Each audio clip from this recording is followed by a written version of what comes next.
السلام عليكم ورحمة الله وبركاته. إن الحمد لله والصلاة والسلام على رسول الله وعلى آله وأصحابه أجمعين.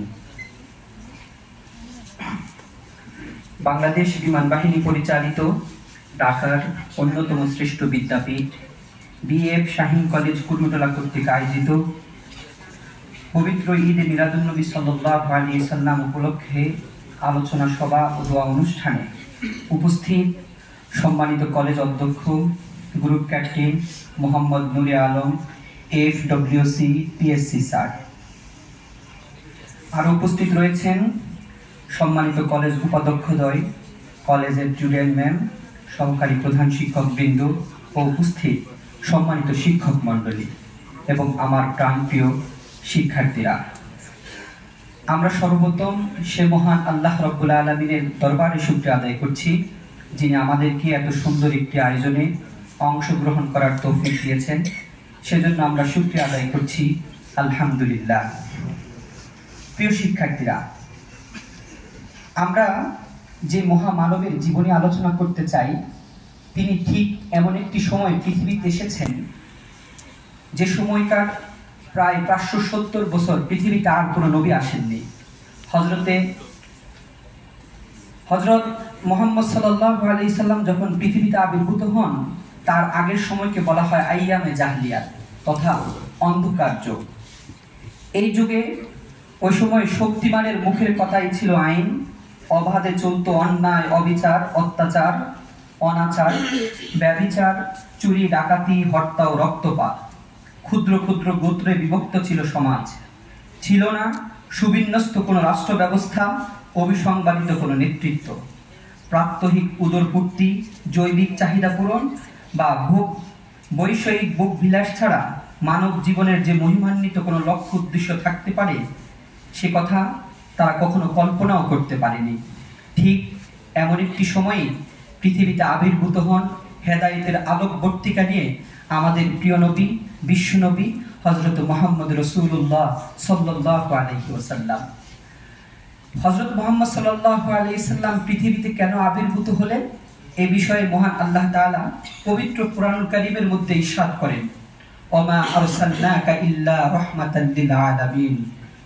হে নবী, আমি আপনাকে পৃথিবীবাসীর জন্য রহমত স্বরূপ, আপনাকে আশীর্বাদ স্বরূপ পৃথিবীর মানুষের কাছে আমি প্রেরণ করেছি। রাসূল পৃথিবীতে কেন আসলেন, তিনি নিজের সম্পর্কে বলছেন, বুইসতু লিউতাম্মিমা মাকারিমাল আখলাক।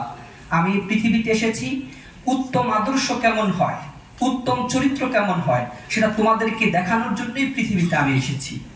রাসূল সাল্লাল্লাহু আলাইহি সাল্লাম বলেন, আমার আগে যত নবী পৃথিবীতে এসেছে তারা একটা নির্দিষ্ট ভূখণ্ডের জন্য ছিল, নির্দিষ্ট একটা সময়ের জন্য নবী ছিলেন। কিন্তু আমি তোমাদের কাছে কেমন নবী তোমরা জানো? রাসূল বলেছেন, ওয়া কানান নাবিয়্যু ইউবআসু ইলা কওমিহি খাসসা ওয়া বুইসতু ইলান নাসি কাফা। আমার আগে যত নবী এসেছেন তারা নির্দিষ্ট ভূখণ্ডের জন্য এসেছেন, আর আমি এসেছি পৃথিবীর সকল মানুষের জন্য, সকল ধর্মের, সকল বর্ণের মানুষের জন্য আমি পৃথিবীতে এসেছি।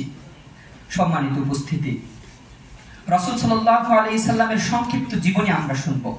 রাসূল সাল্লাল্লাহু আলাইহি সাল্লাম 570 খ্রিস্টাব্দে তৎকালীন যুগের সবচেয়ে সম্ভ্রান্ত বংশ কুরাইশ বংশে তিনি জন্মগ্রহণ করেন। তার পিতার নাম ছিল আব্দুল্লাহ, মাতার নাম ছিল আমিনা। রাসূল সাল্লাল্লাহু আলাইহি সাল্লামের পিতা এবং মাতার সাংসারিক জীবন ছিল মাত্র 7 দিনের। এরপর রাসূল সাল্লাল্লাহু আলাইহি সাল্লামের পিতা যখন ব্যবসা করার জন্য বের হয়ে গেলেন, তো যখন রাসূলের পিতা ইন্তেকাল করলেন, তখন তিনি তার মাতৃগর্ভে 2 মাস বয়স। রাসূল সাল্লাল্লাহু আলাইহি সাল্লামের জন্মের আগে তিনি এতিম হয়ে যান। রাসূল সাল্লাল্লাহু আলাইহি সাল্লাম মানব জীবনের সাথে সম্পর্কিত প্রত্যেকটি সেক্টরে তিনি আমূল পরিবর্তন আনেন। তিনি নারী শিক্ষার মর্যাদা, নারীদের মর্যাদা, শিক্ষা, বিশ্ব ভ্রাতৃত্ব এবং মানবাধিকার, সততা, আমানতদারিতা, এগুলো তিনি ব্যাপক পরিবর্তন সাধন করেন। আমরা আজকে এখান থেকে কয়েকটি বিষয় আমরা জানব।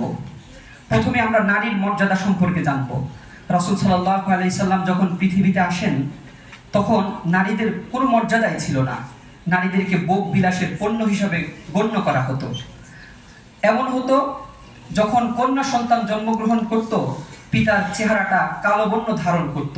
তিনি মানে নিজেকে খুব বেশি হীনমন্যতায় ভুগত।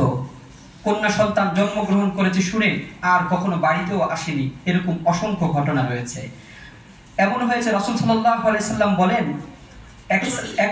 একজন সাহাবী তার কন্যা সন্তান জন্মগ্রহণ করেছে, তখন তিনি ইসলাম ধর্ম গ্রহণ করে নাই। কন্যা সন্তান জন্মগ্রহণ করেছে, অনেকদিন পর বাসায় এসে দেখলেন কন্যাটা অনেক কিছুটা বড় হয়ে গেছে। কিন্তু সামাজিক হতে হয়, কন্যা সন্তান জন্মগ্রহণ করলে তিনি তার সেই কন্যাকে নিয়ে দূর একটা প্রান্তে গিয়ে নিজে কোদাল দিয়ে মাটি খুঁড়ে সেই গর্তের মধ্যে নিজের কন্যাকে, নিজেই জীবন্ত কন্যাকে দাফন করে ফেলল। এই ছিল নারীদের সামাজিক মর্যাদা। কিন্তু রাসূল যখন পৃথিবীতে আগমন করলেন, তিনি নারীদের শিক্ষার অধিকার দিলেন, নারীদের অর্থনৈতিক অধিকার দিলেন, কন্যা হিসেবে নারীদের অধিকার দিলেন, তিনি স্ত্রী হিসেবে নারীদের অধিকার দিলেন, তিনি মাতা হিসেবে নারীদের অধিকার দিলেন। তিনি বললেন, তলাবুল ইলমি ফরিদাতুন আলা কুল্লি মুসলিম ওয়া মুসলিমা। একজন পুরুষ যেমন শিক্ষা গ্রহণ করার অধিকার রাখে, একজন নারী সমানভাবে তাদের উপরও শিক্ষা গ্রহণ করা ফরজ এবং বাধ্যতামূলক। তিনি নারীদের অর্থনৈতিক অধিকার দিলেন। তিনি বললেন, একজন পুরুষ যদি নারীদেরকে বিয়ে করতে চায়, তাকে অবশ্যই দেনমোহর পরিশোধ করে তাকে বিয়ে করতে হবে, এবং সেই দেনমোহরের প্রাপ্ত অর্থ স্ত্রী কোথায় ব্যয় করেছে স্বামী সেই প্রশ্ন করার অধিকারও রাখবে না। রাসূল সাল্লাল্লাহু আলাইহি সাল্লাম আরো বলেছেন, কারো কন্যা হিসাবে নারীদের অধিকার দিতে তিনি বলেন, কোনো মানুষের যদি, কোনো পিতার যদি দুইজন কন্যা সন্তান জন্মগ্রহণ করে এবং সেই পিতা যদি তাদেরকে উত্তম আচরণ শিক্ষা দেয়, বড় করার পর যদি ভালো পাত্রের কাছে পাত্রস্থ করে, রাসূল বলেছেন, আমি এবং সেই কন্যার পিতা এভাবে আঙ্গুল দুইটাকে একসাথে করে বললেন, আমি এবং কন্যার পিতা একসাথে জান্নাতে এভাবেই থাকবো। রাসূল সাল্লাল্লাহু আলাইহি সাল্লাম স্ত্রী হিসেবে নারীদের অধিকার দিয়েছেন। তিনি বলেছেন, তোমরা নারীদের সাথে সদ্ব্যবহার করো। কোরআন সেটা স্পষ্টভাবে বলেছেন, ওয়াশিরুহুন্না বিল মারুফ, তোমরা তোমাদের স্ত্রীদের সাথে সুন্দর এবং উত্তম আচরণ করো। মাতা হিসেবে তিনি নারীদের অধিকার দিয়েছেন। রাসূল সাল্লাল্লাহু আলাইহি সাল্লাম বলছেন, আল জান্নাতু তাহতা আকদামিল উম্মাহাত, মায়েদের পায়ের নিচে রয়েছে সন্তানদের বেহেশত। কেউ যদি বেহেশতে যেতে চায়, সেজন্য তাদের মায়ের সাথে উত্তম আচরণ করে। এক সাহাবী রাসূলের কাছে আসলেন, এসে প্রশ্ন করলেন, ইয়া রাসূলুল্লাহ, মান আহাক্কু বিহুসনি সাহাবাতি? ক্বালা উম্মুক। ক্বালা থুম্মা মান? ক্বালা উম্মুক। ক্বালা থুম্মা মান? ক্বালা উম্মুক। ক্বালা থুম্মা মান? ক্বালা আবুক।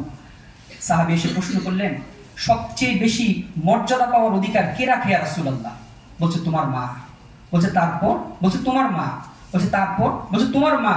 বলছে, তারপর তোমার পিতা।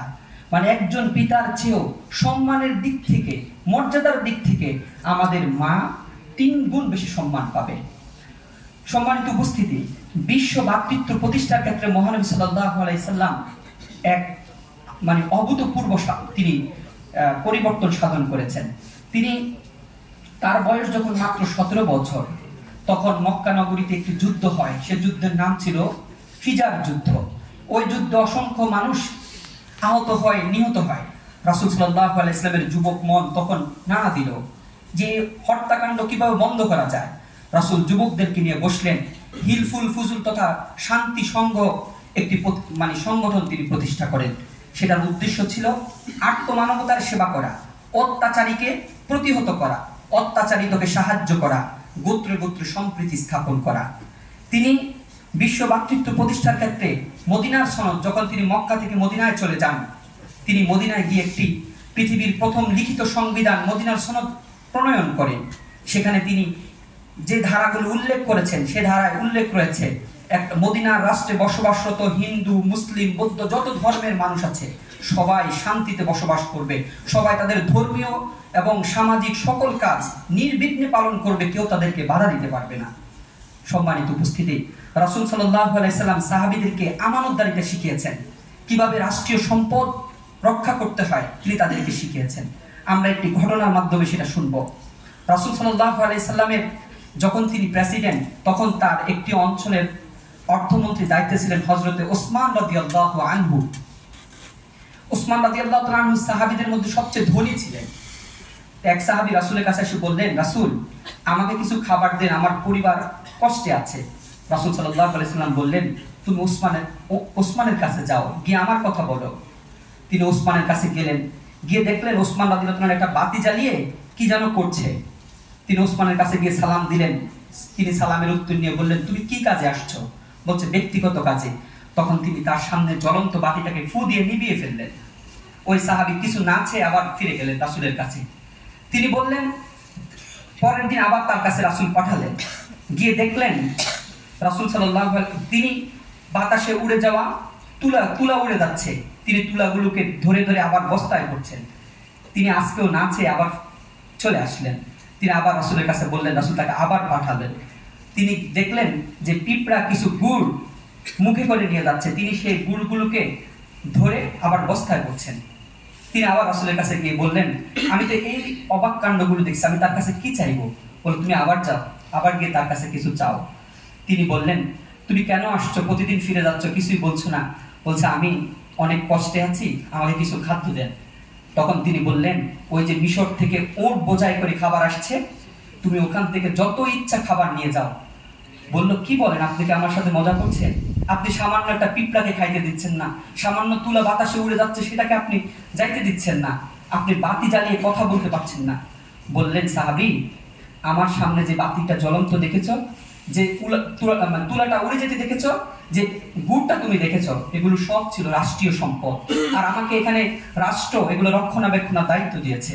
আমি চাই না আমার দায়িত্বে থাকা অবস্থা রাষ্ট্রীয় সামান্য পরিমাণ সম্পদ নষ্ট হোক। এবং যে ওটের খাবার তোমাকে নিতে বলছি, এগুলোর মালিক হচ্ছে আমি। আমার সম্পদ তোমার যত ইচ্ছা তুমি নিতে পারো।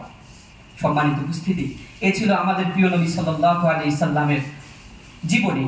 রাসূল সাল্লাল্লাহু আলাইহি সাল্লামের জীবনীর 1978 সালে মাইকেল এইচ হার্ট একটি বই লিখেছেন। বইটি ছিল the 100 ranking of the most influential persons in the history.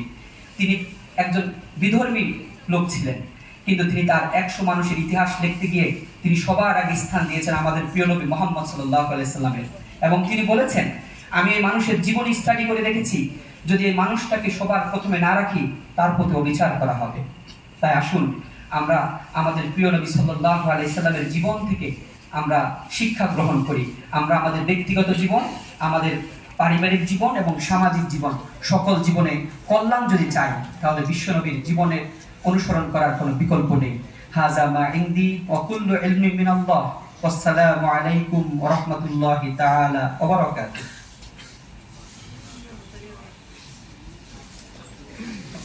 ধন্যবাদ আকবর হোসেন স্যারকে অত্যন্ত মূল্যবান বক্তব্য প্রদান করবার জন্য।